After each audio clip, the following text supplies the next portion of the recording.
Avec nous en duplex, l'économiste Philippe Trénard. Bonjour, merci beaucoup de nous rejoindre. Vous êtes membre du Cercle des économistes, professeur émérite au CNAM.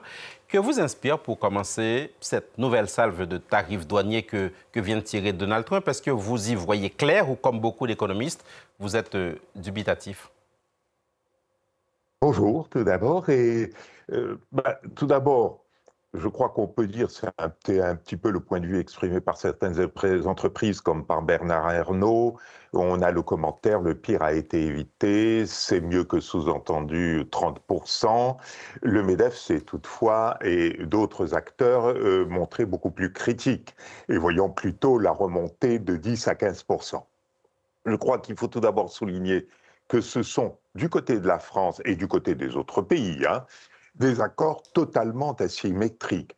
C'est-à-dire, nous acceptons des droits de douane fortement augmentés, à 15% en Europe, donc ça veut dire des droits de douane 17-18%. Nous supprimons du côté européen les 93 milliards de droits de douane de rétorsion, n'est-ce pas? Et nous promettons de réduire les droits de douane sur les importations industrielles américaines à 1%. En face, nous avons zéro concession américaine. En outre, c'est un accord totalement imprécis. Il reste encore énormément d'incertitudes. Si celle sur l'aéronautique semble levée, c'est-à-dire nous serions à 0%, il n'en demeure, et sur le luxe aussi, où les 15% sont précis, l'incertitude demeure sur beaucoup d'autres produits où la Commission a promis de pouvoir, dans la négociation, obtenir mieux. Philippe Trénard, on parle d'accord, mais en vérité, il n'est question que de déclarations, jusqu'ici au contour assez flou, des déclarations qui n'ont aucune valeur juridique parce que les vrais accords n'ont pas encore été négociés. Le porte-parole de l'Union européenne, Olof Gilles, dit que l'Union européenne peut prétendre à une plus forte stabilité et pour les entreprises et pour les consommateurs. Est-ce qu'il dit vrai ou c'est de la communication politique? Écoutez, je crois que tout d'abord, le Premier ministre a eu une parole juste, est un jour noir. L'annonce des 15% par von der Leyen et Trump est plutôt un jour noir. Je n'y vois pas d'aspect positif, si ce n'est les aspects positifs, c'est le fait que nous ayons échappé à des droits de douane plus élevés. Le coût macroéconomique de ces droits de douane sera très élevé. Il sera élevé pour l'Europe. La seule chose qui puisse nous rassurer, c'est que normalement, tous les manuels d'économie nous disent que les coûts seront encore plus élevés pour les États-Unis, n'est-ce pas, où l'inflation risque d'augmenter fortement et donc de réduire la demande et donc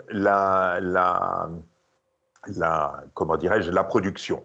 Ceci étant, je crois que pour les hommes politiques européens et pour l'Europe, c'est un très mauvais jour parce que les commentaires, et ils ont raison, parlent plutôt de défaite, de reddition en race campagne, de soumission, et je crois que ces termes représentent plus exactement ce qu'est cet accord dont vous avez très justement souligné que de toute façon, il n'existe pas encore aujourd'hui. Nous n'avons pas de papier qui puisse nous le préciser, et surtout, ce que nous savons, c'est qu'un ne pourrait empêcher Donald Trump d'ajouter des droits de douane supplémentaires à quelque motif que ce soit.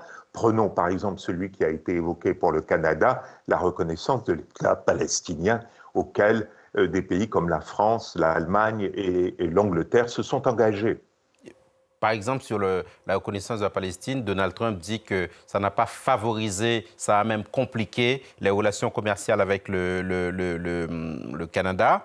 Et Philippe Trénard, le Premier ministre français François Bayrou dit en substance que ce n'est pas la fin de l'histoire puisque tout se jouera dans la négociation.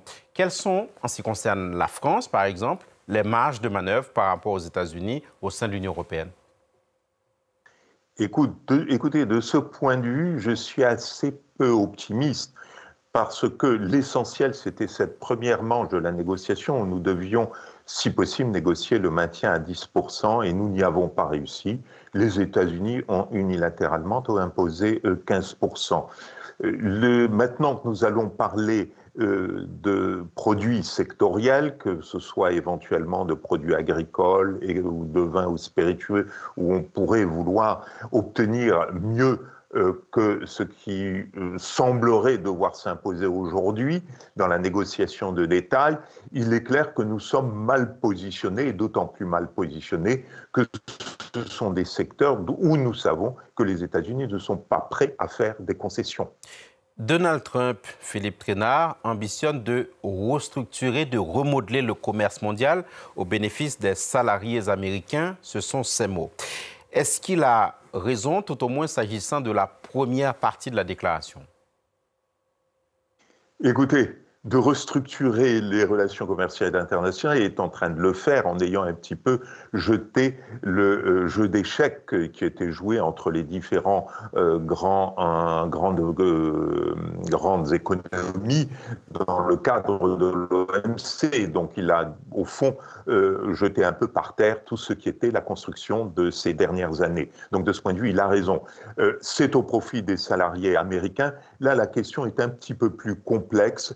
Nous savons, et c'est ce que disent tous les manuels d'économie, vous savez, c'est qu'un pays qui enclenche, déficitaire, qui enclenche une guerre commerciale a plus de chances d'être perdant que d'être gagnant. Au total, probablement les industries traditionnelles américaines seront gagnants, et on le voit d'ailleurs au niveau des probabilités de défaut des entreprises les plus fragiles américaines qui a diminué grâce aux droits de douane.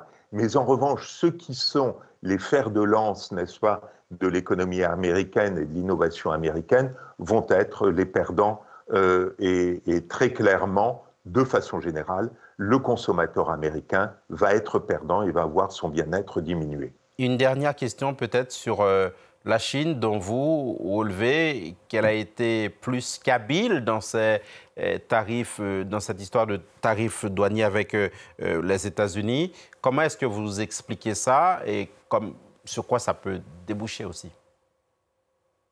Peut-être j'aurais une toute petite note de prudence. La Chine a obtenu de pouvoir négocier plus longtemps. Nous ne savons pas très bien où se termineront les négociations entre les États-Unis et la Chine.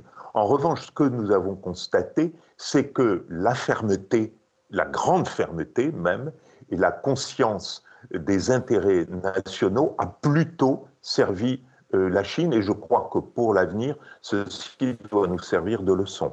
Merci beaucoup, Philippe Trainard, d'avoir été avec nous sur France 24, économiste, membre du Cercle des économistes, professeur émérite au CNAM. Voilà ce qu'on pouvait dire avec vous de ce nouveau train de tarifs douaniers